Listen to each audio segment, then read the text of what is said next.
Subscribe to our channel All in All Tech and do press the bell icon for more updates.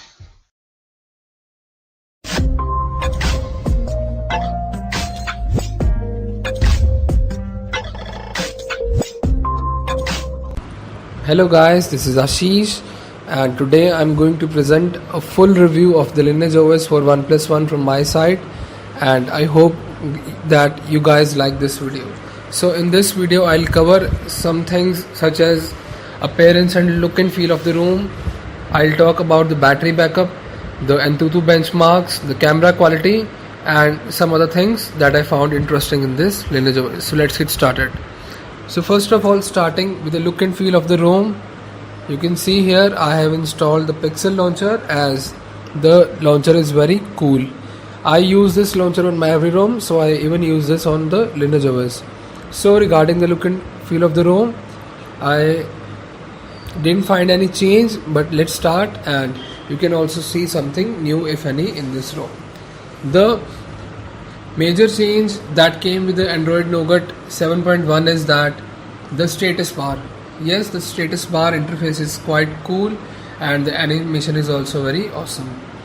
Also, you can change here tiles by just clicking on the edit and dragging and dropping the tile from the lower portion of the screen to the upper portion.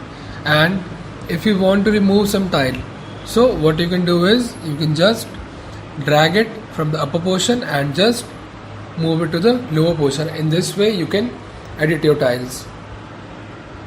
So this is a simple way and you can do it yourself. Moving on, here you can see the users, which is not a new thing available in Lineage OS, as it was also previously available in the Cyanogen stock OS. But the new feature that I found here is the emergency information. This feature was not available in the stock Cyanogen OS. So here you can add the emergency information. So in case if another person found your phone somewhere lying on the street or you lost your phone, he can just use the emergency information to contact your parents. So this is useful in case if you lost your phone. So next, talking about the settings, you can see here we have a new interface of settings. We can also swipe from the left and we can see the settings, but I didn't find any new thing in this because it is just a replica of the settings app. The settings available on the left of your phone is just same as the one available in the settings, so I don't find any use of this. It's just taking space according to me. Even it's not taking space because it's hidden on the left, but I didn't find any use of it. So moving on, you can see here I'm opening each setting one by one, but still it's hard to find any difference from the stock OS. So here you can see in each setting I didn't find any change. So regarding the settings, I would say that we don't have any new option, but in the gestures you can see that we have something new. No, these all gestures were also available in the stock Cyanogen OS. So no changes till now, except the feature available when we swipe the settings app from the left and we can see the whole replica of the settings again. So moving on,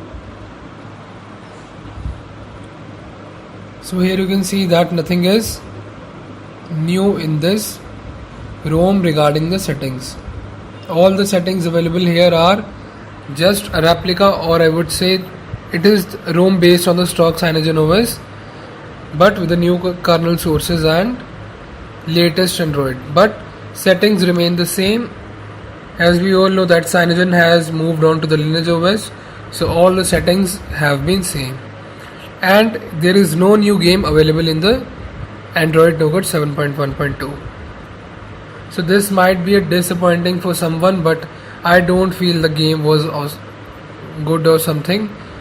The game was good for nothing. So even if you don't have any game, I don't feel it's a point of disappointment. So moving on to the CPU Z application.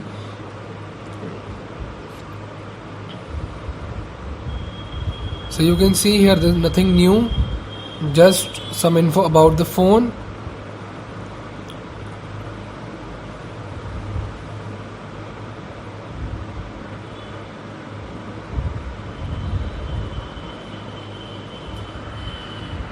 So this was just those who want to CPU Z application. Now talking about the camera, let us see the camera interface. So now here you can see that the camera that came pre-installed with the Lineage OS is not the stock Cyanogen OS camera, but this is the Snapdragon camera, and it came with a plenty of features that is available on the left hand side. You can just swipe from the left and you can see the options. So here you can see that we have a plenty of options and all are available at one click only. So here we have a new option of red eye reduction, and rest all are same according to me if comparing with the stock Cyanogen OS camera app. And here you can see the different options, and even I clicked some pictures with this camera app and I'll be showing you after this. So let's move on to the shots taken by this camera app. So this is the first shot, a macro shot. The clarity is too good. And moving on to next, this is clicked in the daylight and the click was good. So this is 4x zoom and still the clarity looks good. This is also taken in the daylight camera, and this one is taken using focus. So the camera quality according to me is good. I didn't find any issue with it. Now talking about the multi-window, yes, this ROM supports multi-window, but the thing is that all the applications by default doesn't support the multi-window. So while using some apps you might feel that their warning comes that the application doesn't support multi-window. So this is not a bug, but some pre-default applications doesn't support it. So here you can see that the multi-window works flawlessly and there isn't any issue with the same. So if you really like to use multiple apps at the same time and you want to view the screen of the both apps at the same time, then this feature is quite good for you.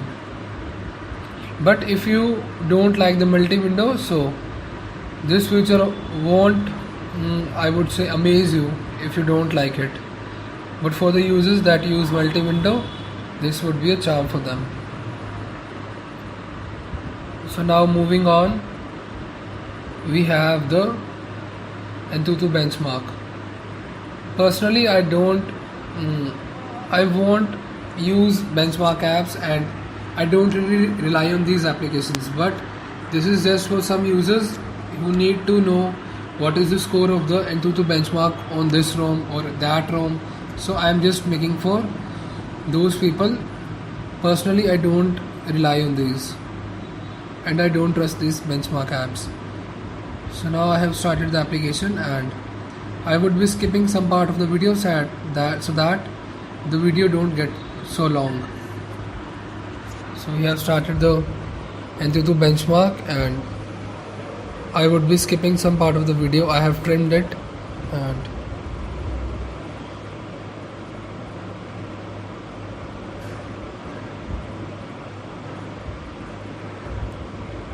so as you can see that 50% has been completed.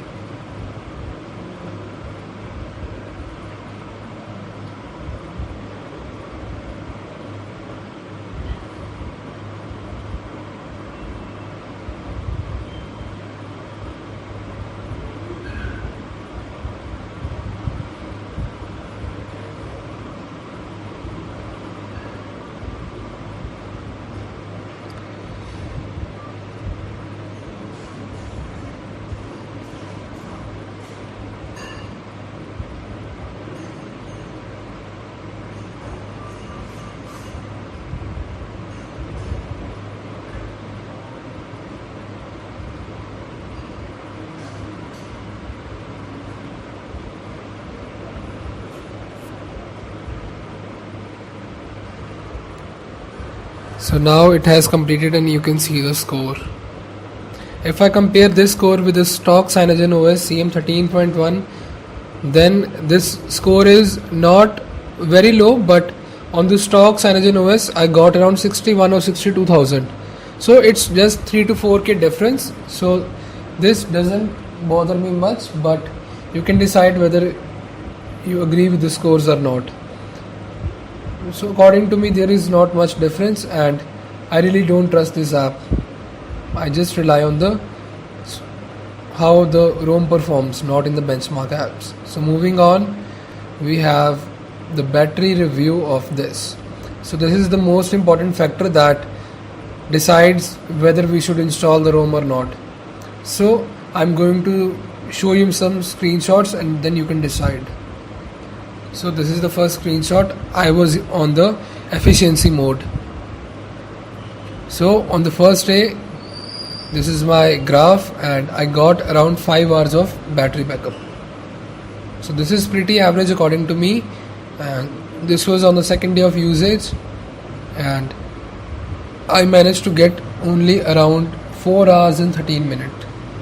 So this was on the third day. The battery was around 4%. And you can see the 4 hours and 51 minutes. So my final verdict about the review would be that, considering the fact that the Lineage OS is still available in the early nightly builds and we don't have a stable build yet, but still the performance of the ROM is very good. I would say it's far better than the many other custom ROMs available for the OnePlus One right now.